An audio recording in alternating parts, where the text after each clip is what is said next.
Halo, Assalamualaikum warahmatullahi wabarakatuh. Terima kasih untuk yang sudah datang ke channel aku. Kalau belum subscribe, tolong jangan lupa di subscribe, kemudian bunyikan lonceng, dan jangan lupa kasih like serta komentar biar aku makin semangat ya. Penantian dalam cinta, episode 124.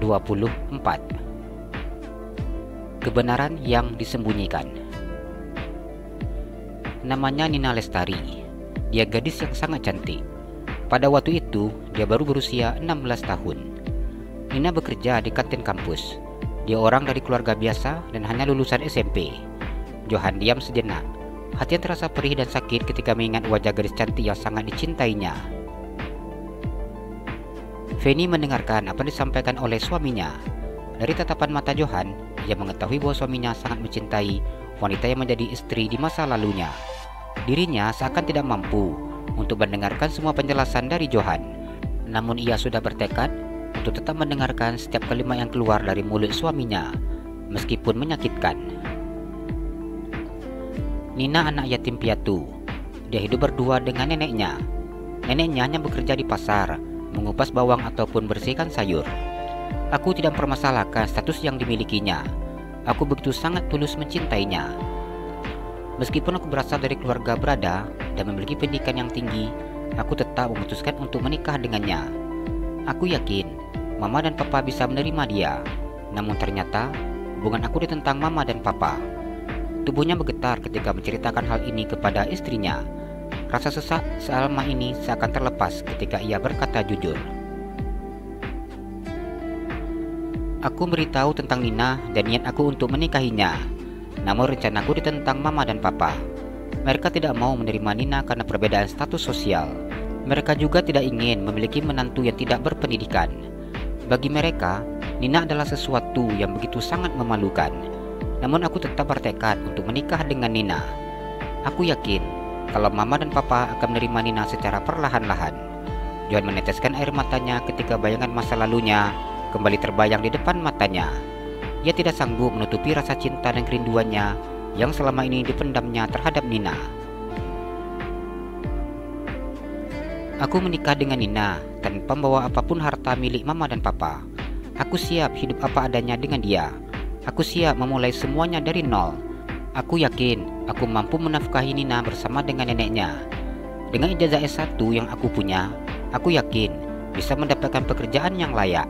Namun ternyata berbulan-bulan aku mencari pekerjaan. Tidak ada satupun perusahaan yang mau menerima lamaran pekerjaan yang aku masukkan. Bahkan teman satu kelasku yang IPK-nya di bawahku dan lulusnya setelah aku diterima di perusahaan tersebut. Pada akhirnya aku menjadi seorang supir taksi. Hanya pekerjaan ini yang tidak membutuhkan ijazah S1. Johan diam sesaat. Ia menatap langit-langit kamar Amera dan kemudian mengusap air matanya. Feni menangis mendengarkan apa yang diceritakan oleh suaminya. Ia tidak pernah berpikir bila suaminya ternyata sudah menjadi milik orang sebelum menikah dengannya. Dia tidak pernah mengeluh dengan penghasilanku sebagai supir taksi.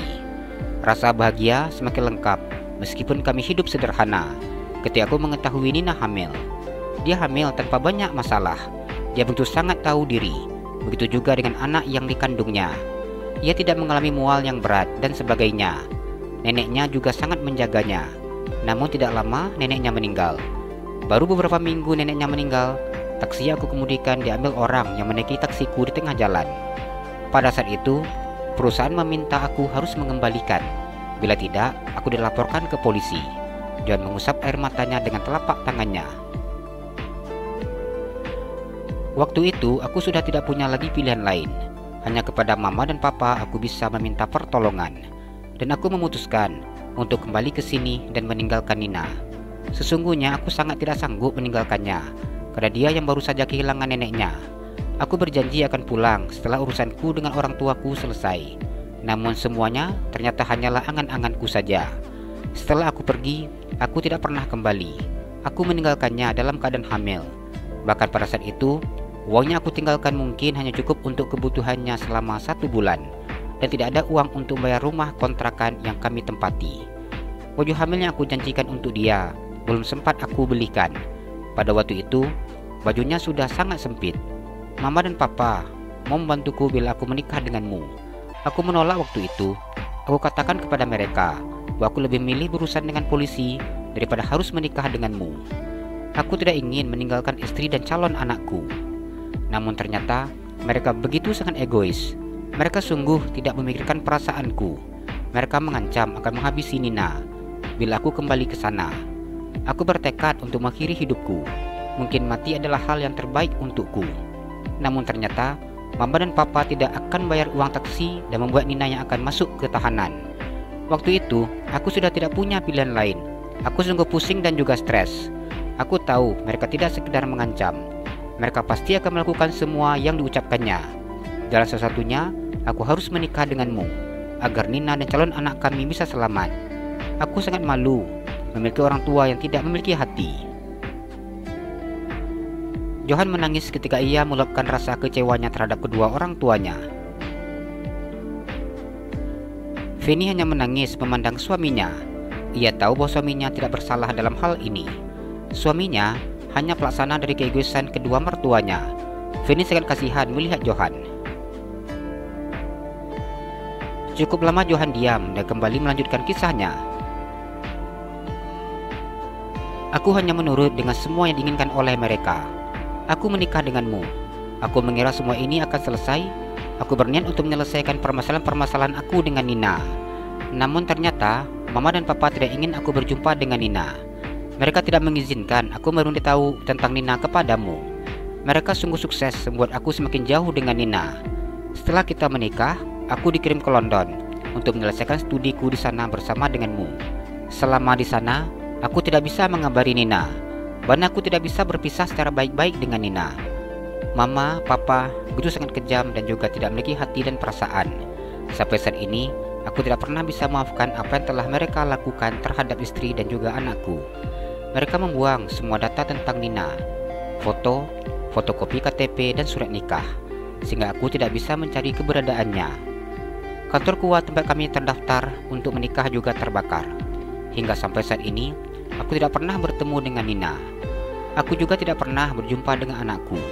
Bahkan aku tidak tahu seperti apa wajahnya. Apakah dia tampan sepertiku, atau dia tampan dan mirip dengan wajah ibunya. Sampai saat ini, aku tidak bisa membayangkan seperti apa wajahnya. Setelah mendengar apa yang disampaikan oleh Johan, Fanny begitu sangat marah kepada kedua mertuanya. Ia tidak menyangka bahwa orang yang begitu sangat dihormatinya mampu berbuat serendah ini.